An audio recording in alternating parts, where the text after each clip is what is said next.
ABC News 4's 7 o'clock news is broadcast live on CNN Radio 1450. There's a different man heading up the Charleston Police Department today. I'm ABC News 4's Patrice Smith. The story is next. You think oil is the reason local gas prices are so high? Well, you're only half right. I'm Anderson Burns. That story coming up. One more swing in the Dream 18. I'm Josh Morton. The 19th hole coming up. And I'm meteorologist Tom Crawford. The possibility of a heat advisory, and also could you get wet into your Thursday? We'll have details in a moment, but first, your 7 o'clock news. It starts now. From WCIV, this is ABC News 4 at 7 with Dean Stevens and Nina Sossaman. Labor Day travel nears and gas prices continue to rise. Good evening, everyone. I'm Dean Stevens. And I'm Nina Sossaman. More on the high prices at the pump in just a moment, but something else on the rise, the temperatures and some heavy rain in the area right now. It's cooling things off a little bit. Meteorologist Tom Crawford's in the Weather Center with more on all of that. Tom, what is the latest? Well, Nina, we do have a flash flood warning in effect for Charleston County until 8:30 this evening. Let's go down to street level radar and we can show you what's been going on over the last 3 hours. Still a good bit of rain affecting the areas of Mount Pleasant, extending down into West Ashley, North Charleston as well. We'll put this into motion and show you what has gone on over the last 3 hours. I've been watching these possibly strong to severe thunderstorms earlier this afternoon developing around areas of Horry County, Georgetown County, where they had a number of literally several hundred lightning strikes. In Horry County, Williamsburg County had a severe thunderstorm warning that expired earlier this afternoon. We're going to zoom in a little bit closer and show you what's going on throughout the areas right now of North Charleston. And yes, still a lot of showers and thunderstorms throughout the peninsula around Riverland Drive as well. Going to scoot down a little bit closer in the peninsula, show you some heavy downpours still in Anson Street, East Bay. Just got a phone call from down around the Medical University. Some heavy rain for those folks.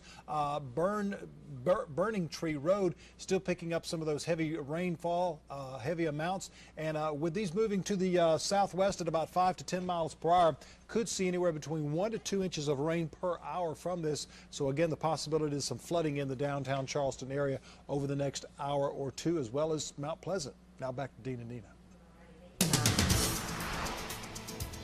From our consumer report tonight, back to gas prices. Today's statewide average price at the pump was $2.44 a gallon. It makes you wonder where all that money is going. Anderson Burns went to a local station to find out who is and who isn't making money at the pump. This motion is both familiar and painful. But if gas prices are siphoning money from your credit card, where is it going? Really, that's your guess is as good as mine on that one. What about the local gas stations? How much of that $2.57 goes in their pockets? Maybe more than they should. It is quite expensive. Then again, maybe not. A penny, make a penny on a gallon. That's really nothing. And as for the rest, the South Carolina Office of Energy said today's statewide average price per gallon is $2.44. The majority of that cost, approximately $1.50, goes toward raw crude oil. Refining costs, the process of turning oil into gasoline, is around 40 cents. Taxes eat up 34 cents, 16 to the state, 18 to federal coffers. Lastly, distribution and marketing tax on about 18 cents. It's out of that final 18 cents that the local station will pull its average 1 to 4 cent per gallon profit. The station owner here at St. Andrews in West Ashley said he actually loses money at the pump sometimes. So why even bother with gas? To get folks here into the service centers. Customer come in and our friendship, talk to them, encourage them, check their cars out. And that's how we mostly get all our money. Gas is just to get customers in. Yet Nelson admits the high prices are making even that tactic a tough sell. But few outside of South Carolina will feel any sympathy for residents here. Direct pipelines to Gulf of Mexico refineries and low taxes make the state's gas prices the third lowest in the country. Anderson Burns, ABC News 4.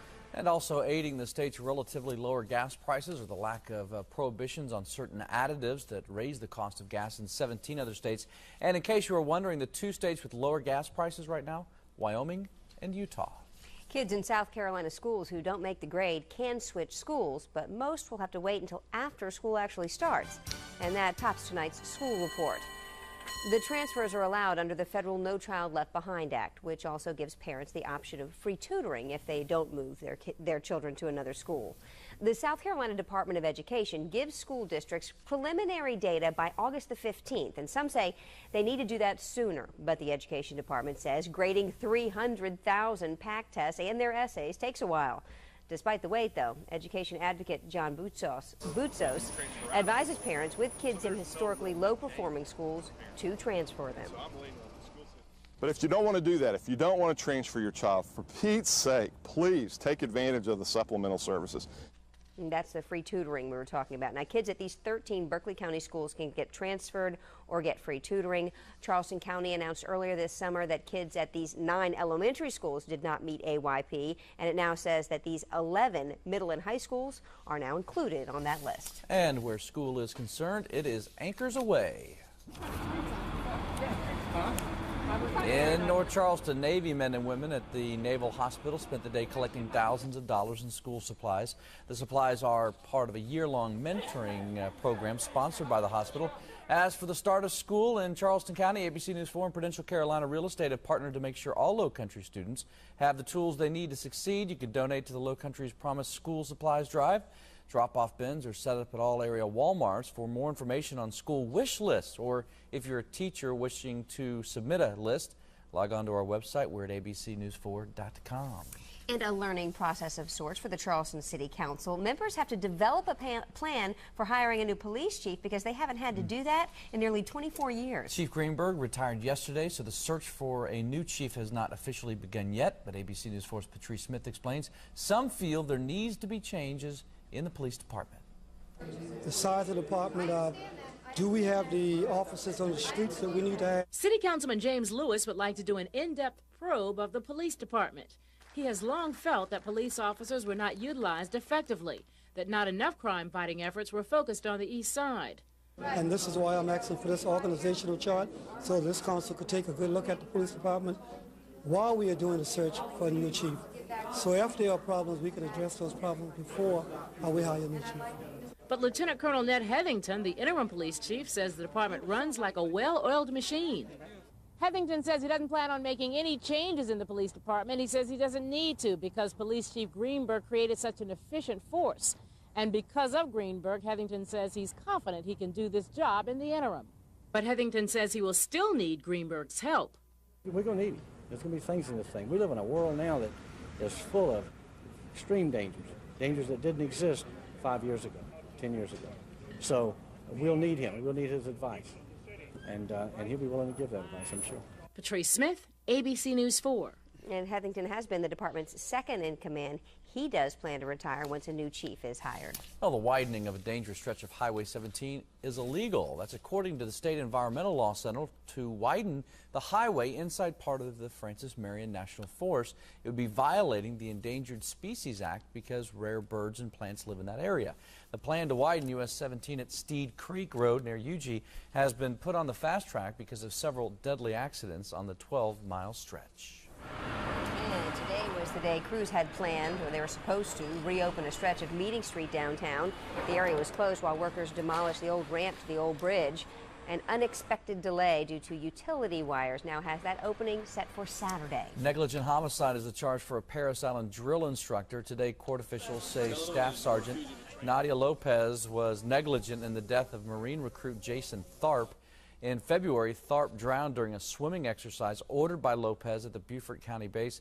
A trial date for Lopez has not yet been determined. And the wife of slain civil rights leader Martin Luther King Jr. is recovering in an Atlanta hospital. The Atlanta Journal-Constitution says 78-year-old Coretta Scott King suffered a stroke. Her family says she has been resting comfortably. A hospital spokesperson says King is in fair condition. Experts say a computer virus that attacks several large companies around the country has stabilized, although new variations of the worm are popping up. The virus, which causes computers to shut down and reboot, started to spread yesterday. Now, what made this virus unique is that it traveled directly over the internet rather than through email attachments. The worm traveled through a glitch in the Windows 2000 program. The company says it has since fix that problem. So what is the best way to protect yourself against a computer virus? Still to come on the 7 o'clock news, we're going to show you how much time and money is lost with computer viruses and help you hide from the bugs in cyberspace. And next, a look back at Sports 4's Dream 18, some of the highlights and a few of the birdies and bogeys of the past 18 weeks. Stay with us. A couple of scattered showers and a few thunderstorms. Keep those windows closed for this evening to protect you from the rain. We'll have more details coming up in just a moment. Stay with us. You're watching ABC News 4 WCIV with Dean Stevens, Nina Sossaman, Chief Meteorologist Tom Crawford, and you're listening on CNN Radio 1450. Welcome back. Call it the Dream 19. The Sports 4 Weekly Golf Series finishes up tonight with a recap of the first 9 holes on the tour. In the best in local golf, Josh Morton wraps up 9 weeks and 90 seconds. A course for the people. What a better place to start our tour than Charleston Municipal. The 4th hole proving tough, but nothing like the 17th at Patriots Point. 4 guys hit 5 balls each. Guess how many land on the green? 5 out of 20? That's not good. It really does draw out the full range of emotions, and depending on where your head is at that day, it could be a great day and it can be a sad day. Kiowa Island playing host for the first of 3 holes. Turtle Point's 14th gives the ocean view. Leads us next to Berkeley County. Crowfield Plantation's 18th hole, and throw a little bit of history in. Speaking of history, Hollywood Stono Ferry can make your golf ball history. Better bring the big guns. Our 6th stop is in Mount Pleasant, a town on the river. We go to Rivertown. Play the 9th hole. It's a challenging 3-shot hole. Time for Ben Baker to take his clubs, packs up for Coosaw Creek's number 9. Ben brings the sweet swing. But a scary trip back to Mount Pleasant. Charleston Nationals 14th takes us back to par 3 land, which is good for some. So it's a good test of golf. The halfway point, the links course at Wild Dunes. The setting good, the golf not half bad either. Hey, get in the hole. From WCIV, your Sky Tracker weather forecast with Chief Meteorologist Tom Crawford. Hey, Tom, how's the weather? Alexa and Eleanor, right there, Chuck Campbell's wallpaper, and it's good in West Ashley, Mount Pleasant, downtown. You've got some heavy showers and thunderstorms. Matter of fact, Meeting Street in Crosstown flooded right now. We've also got Sycamore Avenue flooded in the Ashley Forest subdivision in West Ashley. Checking out, here we go with the Crosstown. Of course, Meeting Street continued to see a tremendous amount of rain over the last couple of hours. And matter of fact, about the last hour and a half, I should say. And this continues to push its way very slowly down to the south and southwest at about 5 to 10 miles per hour. You can still see a good bit of rain up around areas of Mount Pleasant, Bennett Street, McCants, Pitt Street as well, down into James Island, Clearview Road. Matter of fact, let's zoom down a little bit closer down around Clearview and Harborview Road. Some scattered showers and thunderstorms earlier in 94. Creekside Drive, Camp Road, still some good rain for those folks there. And again, coming down pretty hard in areas of West Ashley, South Edgewater Drive, Capri Drive, 526 meeting up with 17 up around Citadel Mall. Let's zoom in a little bit closer and show you right what's going on. Belgrade Avenue, Loxley Drive, also Cessna Avenue picking up some of those pretty heavy downpours. Now, let's go back 12 hours. And we'll show you what was going on up around the Grand Strand, also up around Williamsburg County, because they had some scattered showers and thunderstorms earlier this morning. We'll put it into motion, bring you up to date. Those showers and thunderstorms developing throughout the afternoon hours, pushing their way very slowly down to the south, southeast, and areas of the southwest. Still some heavy rain throughout areas of Lexington County, Sumter, as well as into areas of the upstate. And this is all associated with a frontal system that's trying to push its way down into the south and southeast, squeezing out a lot of moisture, so very unstable to begin with. And this, of course, lifts, the cold front lifts into the atmosphere and continues to drive those very humid and unstable conditions into the atmosphere, giving us those showers and thunderstorms. So we've got an area of high pressure to the south of us. This will continue to give us hot temperatures again for tomorrow. Not nearly as hot as we had today. We topped out at 95 degrees earlier today. If you were working or playing outside, you knew it was hot. For tomorrow, we're looking at about 90 degrees. That'll be in North Charleston. about 86 along the coast. So the afternoon showers and thunderstorms will continue to be with us as we get into tomorrow afternoon. Mostly cloudy around midnight tonight. Still a chance of a shower and thunderstorm. 76, partly cloudy with some patchy fog for your morning start. There's your sunrise, and then as we get into tomorrow afternoon, expecting a little bit milder high, but still above our normal high of 89, looking for a high of 90 degrees as we get into tomorrow afternoon. And about 92 as we get into Friday. We'll see a chance of some showers and thunderstorms for Thursday and Friday, about a 40% chance for Saturday, Sunday, a 20% chance. Don't forget about first day. It's on Sunday, 2 to 5, downtown, right next to the aquarium. Of course, hurricane tracking guides and survival guides are available right here at ABC News 4 and also at Nason Medical. All right, Tom, thank you. Still ahead on the 7 o'clock news tonight, a way to protect yourself and your business against a crippling computer virus. Stay with us.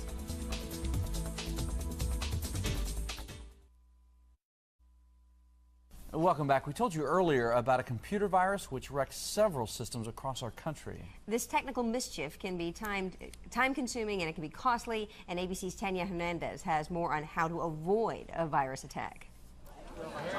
Computer viruses cost the global economy more than $17 billion a year, according to research from Computer Economic Incorporated.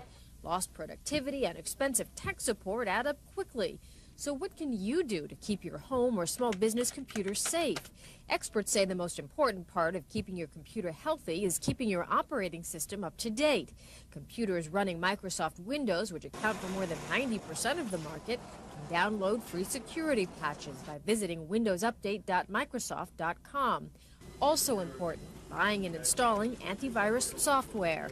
These programs proactively monitor your computer and quarantine risky programs. Several companies offer antivirus programs. Just type antivirus into your favorite search engine for options. And finally, Microsoft recommends that you activate something called a firewall on your Windows computer. It's included in the newest Windows operating system and keeps outsiders from taking control of your computer. With the ABC News Money Minute, I'm Taina Hernandez in New York. I got hit this year. It is time-consuming. Just need an antibiotic for that virus. There you go. You'll be Give fine it a in the shot. morning. Yeah, 7 days. We're back with Tom. The last look at your rainy night and your forecast coming up. 73 vehicles from McElveen Chevy in Mount Pleasant have been marked to go to the auction. But first, we're giving you one last chance to buy them at pre-auction prices from $49.95. Payments from $99 a month, $29 down delivers through Monday at McElveen Chevy in Mount Pleasant.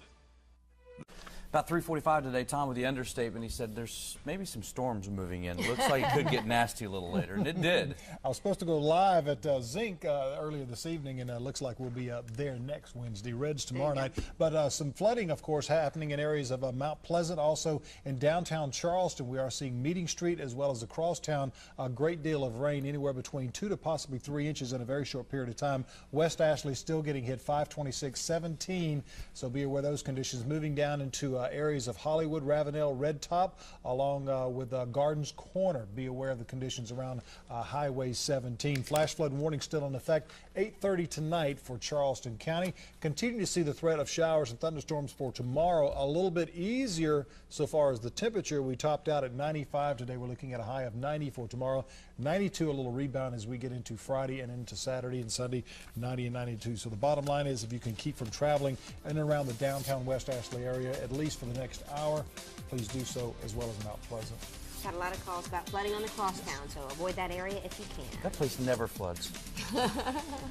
What a surprise. We'll see you back at 11. Thanks for joining us. Have a good evening.